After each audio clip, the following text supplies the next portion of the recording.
Bonjour à tous et merci de vous être joints à nous à cette série No Talks en direct d'Abu Dhabi, de la foire du livre d'Abu Dhabi. Bonjour Sarah. Avant de commencer, je rappelle nos amis de No Talks que l'interprétation est disponible en arabe et en français et vous pouvez mettre vos questions dans le Q&A. Sarah Chatila est directrice de au sein du Bureau des Nations Unies pour le représentant résident, c'est un sujet vraiment de l'heure, à savoir le changement climatique. En plus de l'impact du changement climatique sur l'environnement, pouvez-vous nous dire comment le changement climatique affecte et impacte le concept de développement durable en général et notamment le développement humain? Je vous donne la parole et par la suite, nous allons discuter avec le public. À vous la parole. Grand merci et bonjour à tous où que vous soyez dans le monde. Grand merci de vous être joints à nous aujourd'hui et je remercie encore une fois la Fondation Mohamed Ben Rached Al Maktoum et le PNUD. En effet, c'est un sujet très intéressant et très important parce que nous sommes en fait à un endroit très critique pour le moment en ce qui concerne le changement climatique. Nous avons beaucoup de rapports avec des chiffres choquants qui montrent que l'avenir de notre planète est en danger et que cela impacte en fait l'avenir de notre planète. Pour cela, le changement climatique est la question de l'heure, d'autant plus que nous parlons du développement, des objectifs de développement durable, les ODD, et également les actions climatiques à prendre. Vous pouvez évidemment poser n'importe quelle question qui vous vient à l'esprit et nous y répondrons plus tard. Lorsque nous pensons changement climatique, il s'agit tout d'abord d'identifier le changement climatique et de le définir. Nous avons beaucoup de terminologie. Il s'agit peut-être de l'élévation de la température de la planète et quoi d'autre. Mais en fait, cela est très différent parce qu'en fait, s'il y a augmentation de la température de la planète, cela va impacter le changement climatique. Cela va avoir résulté en des vagues de chaleur, et cela va avoir un impact sur les moyens d'existence, sur la biodiversité, sur la sécurité alimentaire, avec des pénuries d'énergie, d'électricité, etc., etc. Donc, tout cela est impacté dans l'écosystème et l'ensemble de l'écosystème va être affecté. Et donc, cela n'a pas seulement un coût humain, mais également un coût socio-économique, ce qui suppose de la part de tous et des gouvernements de prendre des actions, non seulement pour prévenir que cela ne se passe, mais également pour s'adapter au changement climatique et pour prendre des actions anticipées, en fait. Donc, cette année est une année vraiment importante et nous en parlerons plus tard.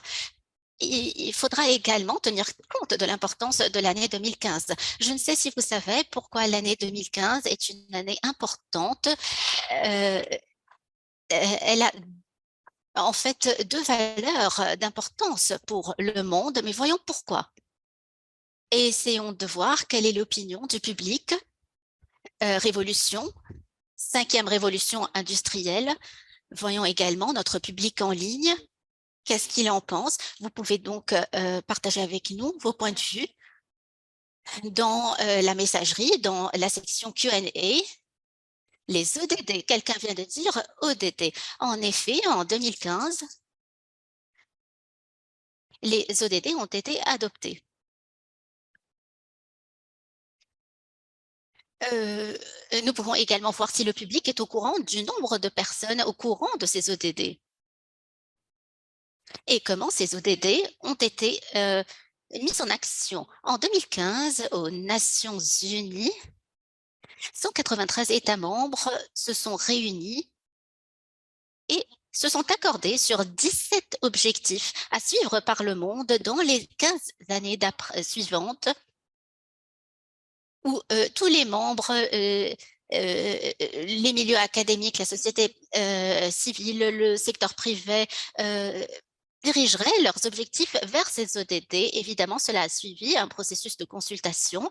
Donc, il ne s'agit pas seulement de la responsabilité des gouvernements ou des Nations Unies, mais cela relève de la responsabilité de tout un chacun de réaliser en fait ces ODD. Et comme vous le voyez, nous avons 17 objectifs qui porte sur les questions les plus épineuses, telles que par exemple éliminer la pauvreté et également assurer un monde où tout un chacun a accès à l'éducation, aux services de santé, où qu'il soit, nous parlons d'un bon niveau d'enseignement, également de la paix mondiale, des actions climatiques, à savoir l'objectif 13, etc., etc.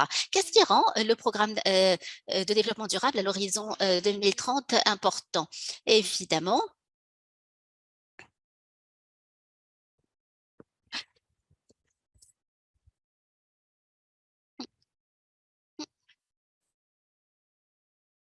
no, no, please, no, I lost my connection. No, please.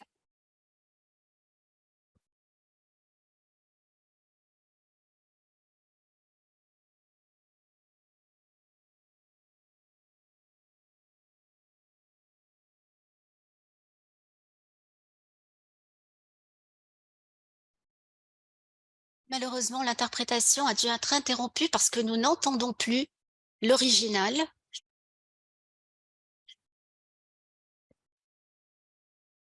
Nous avons une coupure de son.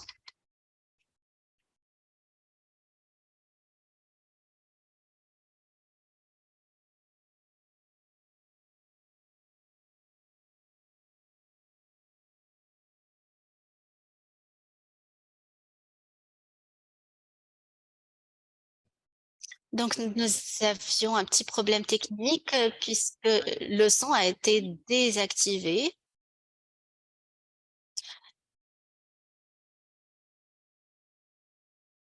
Apparemment, les progrès technologiques sont beaucoup plus rapides que nous et nous n'arrivons pas à les rattraper.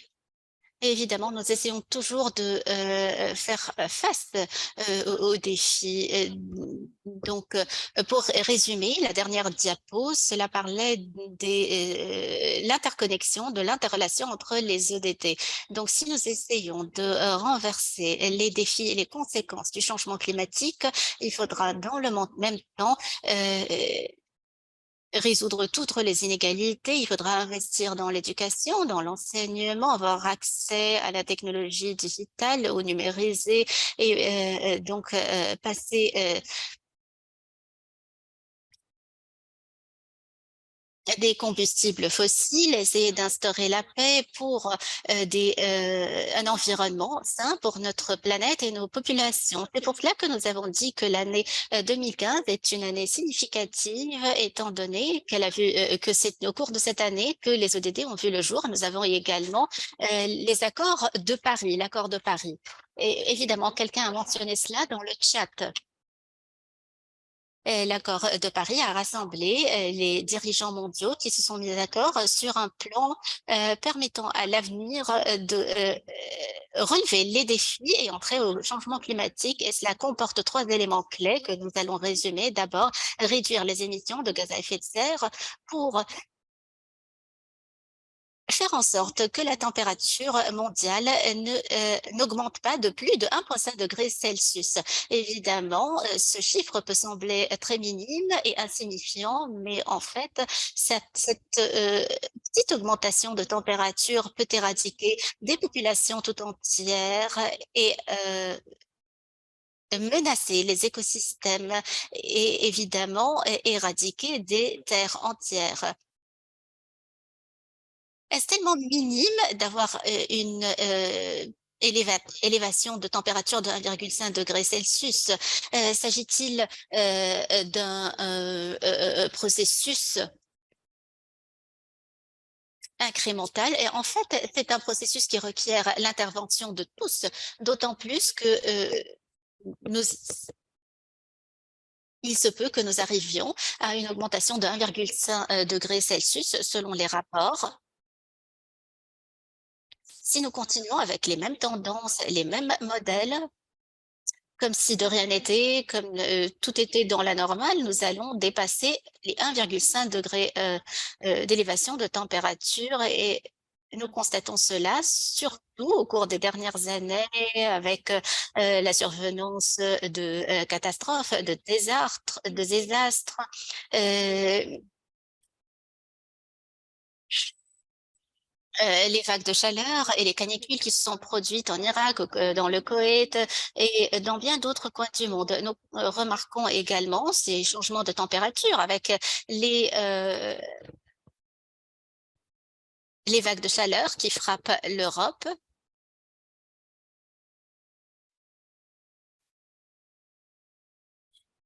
Nous avons donc besoin de prendre des mesures climatiques accélérées parce que ce que nous faisons jusqu'ici n'est pas suffisant. Ça aide, mais ce n'est pas suffisant. Et donc, c'est un moment vraiment décisif pendant lequel il faut faire en sorte de prendre des mesures et des actions robustes, solides et concrètes. Voici un élément clé. Deuxièmement, revoir les engagements des pays et nous assurer que nous sommes sur la bonne voie. Nous allons aborder cela tout à l'heure, mais au cours de la conférence sur le changement climatique, au cours de la COP28 qui sera accueillie par les Émirats arabes unis, nous allons nous arrêter pour un moment pour réfléchir à ce que nous avons accompli parce que les membres et les parties à la Convention sur le changement climatique vont se réunir et essayer de réfléchir sur ce qui s'est passé au cours des 15 dernières années, depuis l'accord de Paris et jusqu'à nos jours, pour savoir où nous en sommes, où nous allons et ce qui doit se faire, et pour mener des négociations permettant d'établir des engagements à suivre par tous. Le troisième élément clé, c'est de s'assurer que nous avons le financement nécessaire pour les pays en développement afin qu'ils puissent atténuer les effets du changement climatique parce que nous constatons également qu'il y a des égalités dans les mesures prises par les différents pays. Certains pays essaient toujours de relever des défis différents. Ils ont leurs propres conflits. Donc, il faudra faire en sorte que les pays s'entraident et que nous disposions des financements nécessaires à cette fin. Nous avons déjà parlé de cela. Nous allons parler de l'importance d'accélérer l'action climatique et d'entreprendre des actions concrètes et robustes en matière d'action climatique. Je vais vous donner trois exemples en ce qui concerne le progrès des Émirats arabes unis, en ce qui concerne les ODD. J'ai donc sélectionné trois objectifs. Tout d'abord, une énergie abordable et propre. En ce qui concerne l'objectif 7, nous constatons que les Émirats arabes unis ont pris des mesures à cette fin et établi des cibles pour réduire de 30% les générations d'énergie d'ici 2030 et d'adopter une énergie propre, et également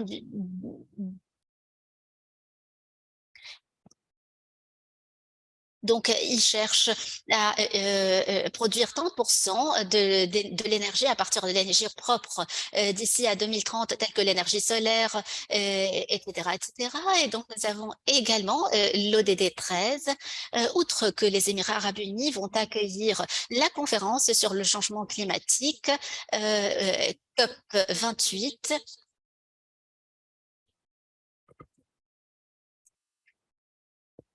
qui est organisée en fait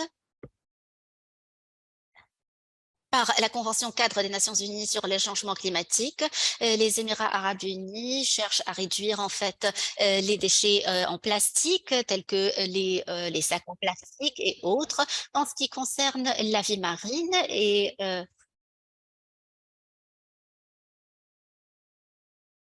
les Émirats arabes unis travaillent avec la FAO pour assurer la sécurité alimentaire de manière durable. Nous avons en effet des zones marines protégées, un total de 16 zones marines protégées où ils cherchent à préserver la vie marine, la biodiversité. Nous avons également des conventions en ce qui concerne les espèces marines.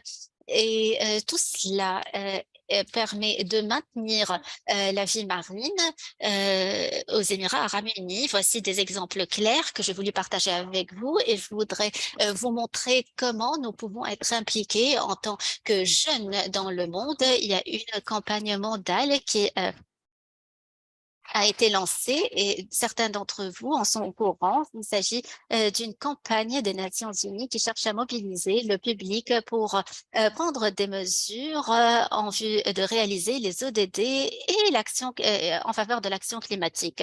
Je profite de cette opportunité pour demander à l'audience ce qu'ils font au niveau des citoyens à l'heure qu'il est. Vous avez mis en exergue le rôle des gouvernements, du secteur privé, mais également certaines initiatives privées. Peut-être que le public pourrait partager avec nous dans le chat, dans la boîte à messagerie, à message, en fait, les initiatives privées prises à cet effet. Effectivement, j'aimerais également souligner le rôle important joué par les jeunes lorsque nous parlons de changement climatique. Dans le passé, nous disions que les jeunes sont en fait les dirigeants, les leaders du monde, qu'il faudra préserver et protéger notre planète pour les générations à venir, mais malheureusement, ce n'est plus le cas puisque nous ne prenons pas, nous ne faisons pas face au changement climatique simplement pour les générations à venir. Et c'est pour cela que nous sommes désormais, nous faisons partie de la solution parce que nous sommes nous-mêmes impactés par le changement climatique et notamment les jeunes qui sont le plus impactés. Et les études montrent que les jeunes et les femmes sont les plus affectés et impactés par le changement climatique et ses conséquences dans le monde. Donc, les jeunes doivent être inclus dans les discussions, dans la prise de décision, dans les solutions et apporter des idées innovantes. Au cours de la COP27, la conférence sur le changement climatique qui s'est tenue à Sharm el-Sheikh, pour la première fois, il y avait un pavillon pour les jeunes et les enfants qui se trouvaient dans la Blue Zone, la zone bleue, où les négociations se passaient et où se trouvaient tous les membres des partis. Et nous nous attendons à avoir un engagement plus robuste et plus actif de la part des jeunes. Nous aurions des champions du changement climatique avec un ensemble d'initiatives lancées par les Nations Unies, y compris le PNUD, l'UNICEF et d'autres agences unisiennes qui mobilisent les jeunes pour qu'ils fassent partie de l'action climatique également.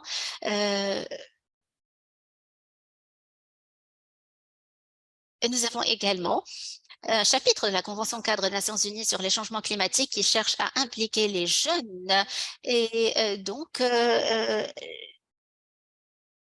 chaque COP, nous avons une conférence des jeunes, des conférences locales organisées de par le monde, mais également une conférence régionale et une autre internationale. Sarah, je profite de l'occasion pour vous demander comment les jeunes et nos amis de Notox, parce que une grande partie de notre audience est formée de jeunes, peuvent se joindre à ce débat et agir en connaissance de cause. Et cela m'amène effectivement à la diapo suivante, à savoir être informé, parce que pour être impliqué, il faut avoir des connaissances, il faut s'éduquer. Je vous donne un exemple. Nous organisons un ensemble de webinaires pour informer l'audience, le public sur tout ce qui a trait au changement climatique. Donc, nous aurons 28 webinaires en attendant la COP 28 et vous pouvez trouver toutes nos sessions ou séances enregistrées sur notre chaîne YouTube. Et par exemple, dans notre dernière séance, nous avons parlé du changement climatique et du système alimentaire, du financement de l'action climatique, des synergies en ce qui concerne l'atténuation des risques de catastrophes, et ce, grâce à des experts et des spécialistes du domaine. Il faut donc rester au courant, il faudra enrichir nos connaissances et vous pouvez trouver en fait plein de matériel sur ce sujet. Il faudra également rechercher les opportunités. Il y a plein d'opportunités qui se présentent aux jeunes qui leur permettent donc de participer et d'être impliqués aussi bien du côté des Émirats arabes unis que des Nations unies. Il y a des initiatives mondiales auxquelles les jeunes peuvent contribuer et participer. Et enfin,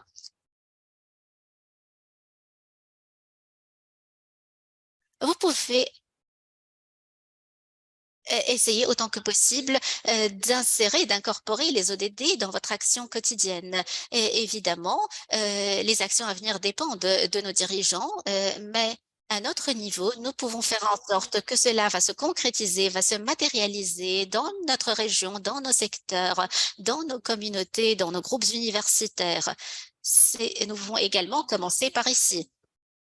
En conclusion, je voudrais vous donner un bref aperçu du rôle des Nations Unies. C'est une cartographie, en fait, euh, des initiatives des Nations Unies aux États-Unis, aux Émirats arabes unis. Nous travaillons depuis 21 ans avec les Nations Unies. Nous avons plus de 30 agences onusiennes qui travaillent avec les Émirats arabes unis sur un ensemble, une panoplie de questions, à savoir l'action humanitaire, la biodiversité, les partenariats, l'engagement avec le secteur privé, par exemple, euh, la technologie spatiale et bien d'autres domaines qui nous permettent de nous aligner sur la stratégie nationale, également sur les activités des Nations Unies et les ODD en général.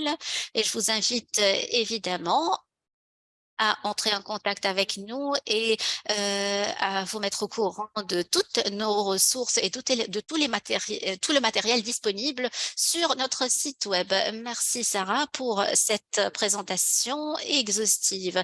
Vous l'avez dit clairement, nous devons agir immédiatement de manière collective. Il existe plusieurs plateformes telles que le savoir et les connaissances que vous partagez au niveau des Émirats arabes unis, mais également à travers tous les événements qui se produisent dans le monde. Un focus sur la COP. J'ai reçu un nombre de questions de la part de l'audience et également euh, une idée de leur contribution et des initiatives citoyennes. Et j'ai constaté que beaucoup de participants ont des idées qu'ils aimeraient concrétiser et transformer en action. Que pouvez-vous dire pour encourager les jeunes entrepreneurs à soutenir l'action climatique?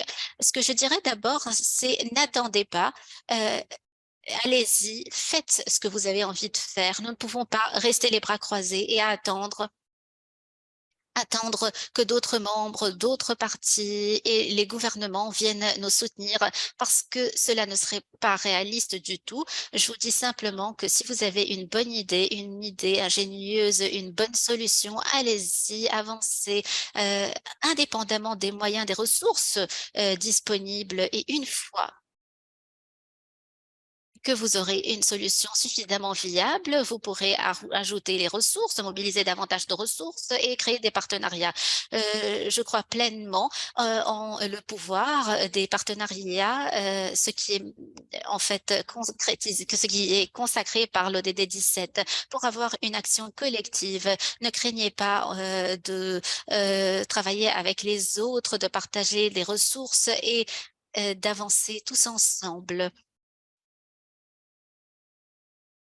L'écosystème de l'entrepreneuriat est florissant, surtout dans la région. Nous avons beaucoup de programmes d'accélérateurs et également des investisseurs d'autres programmes qui recherchent des solutions. Et c'est ce que nous recherchons aujourd'hui. Nous parlons énormément du problème du changement climatique, mais il faudra également faire la lumière sur les solutions et concentrer davantage sur les histoires réussies. En fait, j'ai une question des participants. Les ODD sont interreliés et nous ne pouvons pas considérer que chacun fait cavalier seul. Nous avons une question en ce qui concerne l'ODD et l'éducation à l'action climatique. Quel est le rôle de l'éducation pour paver la voie à l'action collective? Et auriez-vous des idées en ce qui concerne une éventuelle réforme de l'éducation qui pourrait reconnaître l'importance d'intégrer en fait l'action climatique euh, très tôt dans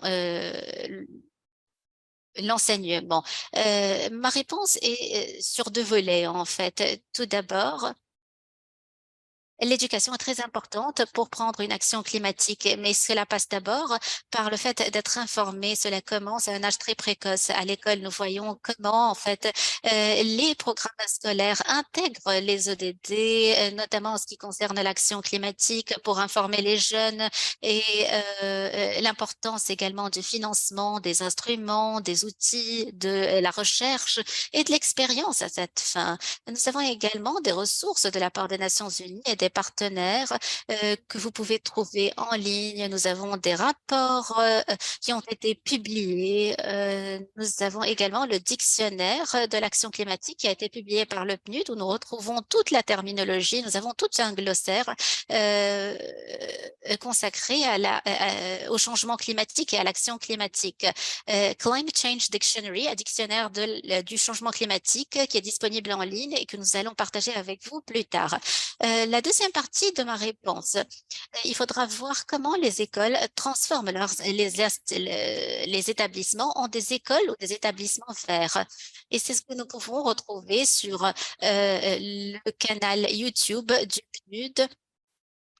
Nous avons travaillé avec l'UNESCO, mais également avec la Convention cadre des Nations Unies sur les changements climatiques pour assurer des classes durables, comment nous construisons en fait l'environnement de l'apprentissage, l'utilisation d'un minimum d'énergie dans les salles de classe pour la climatisation. Et c'est ici que nous retrouvons en fait une interaction entre l'action collective et l'enseignement, a commencé par le cycle primaire. Nous n'entendons plus l'orateur. Mohamed a évoqué l'importance des écoles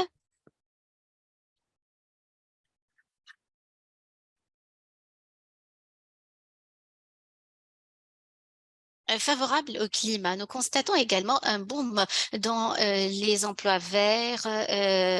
Nous constatons une émergence de l'économie verte et autres. Quelles sont les idées que vous pouvez donner à notre audience pour qu'ils sachent qu'ils sont sur la bonne voie pour les emplois à l'avenir, tout en tenant compte du changement climatique? Oui, c'est le cas partout parce que nous savons que le secteur des emplois connaît des transformations à tous les niveaux.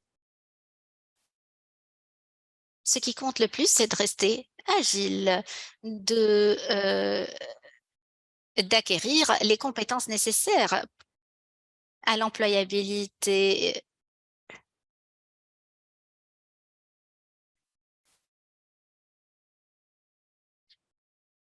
Il faut être au courant de ce qui se passe dans le monde, où va le monde, les opportunités disponibles. Apprenez et renforcez vos compétences en conséquence. Il y a beaucoup de ressources en ligne. Vous pouvez également vous spécialiser dans certains domaines si vous souhaitez vous concentrer sur certaines thématiques pour acquérir des compétences et de l'expertise, de l'expérience. Mais plus vous diversifiez votre profil, plus vous serez à même de vous adapter aux changements qui se produisent autour de vous et vous serez en mesure d'apporter une valeur ajoutée. À mon avis, la valeur ajoutée est importante pour savoir comment utiliser nos compétences pour contribuer à rendre le monde meilleur. C'est par ici que nous pouvons commencer. Parfait. Je passe maintenant à l'objectif 17. Et voici la question. Vous avez mentionné le rôle des partenariats et dans votre présentation, vous avez souligné le rôle des gouvernements. Les gouvernements doivent-ils être des régulateurs? Avons-nous besoin de plus de réglementation ou de moins de réglementation? Faut-il laisser les choses se passer de manière naturelle ou faut-il se concentrer davantage sur le rôle des gouvernements en tant que régulateurs? Y a-t-il un modèle qui s'adapte à toutes les économies? Avons-nous besoin de renforcer les réglementations ou de les alléger? C'est une question assez compliquée, mais à mon avis, il ne faut pas avoir une ligne de démarcation entre le rôle des gouvernements et de la société civile et du secteur privé. Parce que si nous voulons aller de l'avant, nous avons besoin d'avoir un débat ouvert et de nous engager avec tous les membres de la société pour que nous soyons tous nous faisions tous partie de la solution. Aujourd'hui, nous constatons que les actions sont de plus en plus collectives et impliquent le secteur privé qui a un rôle prépondérant à jouer, ainsi que les États membres, la société civile, les jeunes. Parce que si nous voulons engranger des solutions durables, il faudra tenir compte des perspectives et des besoins de tous les membres de la société, et donc les gouvernements doivent être plus ouverts et disposés à s'engager davantage avec les populations. Nous avons également une question sur le financement. Nous parlons du financement de l'action climatique et nous constatons qu'il y a des troubles et un ralentissement économique dans le monde. Comment réagir face à cela au vu du programme de développement durable à l'horizon 2030, et est-ce que cela est abordable ou coûteux? De plus en plus de recherches sont effectuées dans ce domaine et nous disposons de davantage en fait de mécanismes et d'arrangements, mais avec les transformations mondiales qui se passent, nous pensons davantage aux banques et au secteur privé et les institutions financières qui encouragent le passage à l'économie verte. Mais par exemple, la COP 27, parmi ses résultats, figure la recommandation d'établir un fonds des pertes et des dommages. Nous constatons donc un changement qui se passe, mais il faudra patienter un peu pour voir comment cela va se dérouler.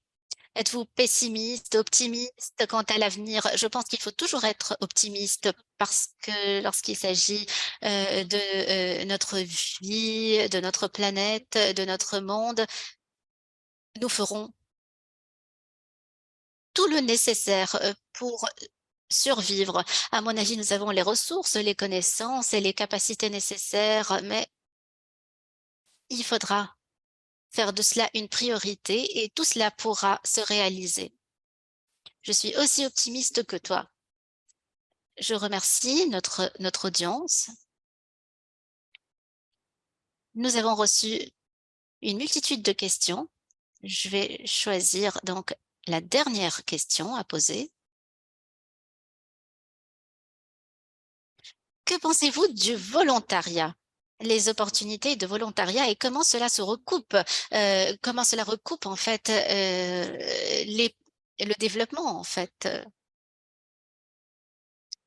Le volontariat est l'acte le plus important que quelqu'un peut effectuer pour servir la société. À travers le volontariat, vous gagnez en connaissances et vous arrivez à acquérir des connaissances et vous aidez à renforcer vos capacités et les compétences dont vous avez besoin. Je vous remercie de m'avoir posé cette question parce que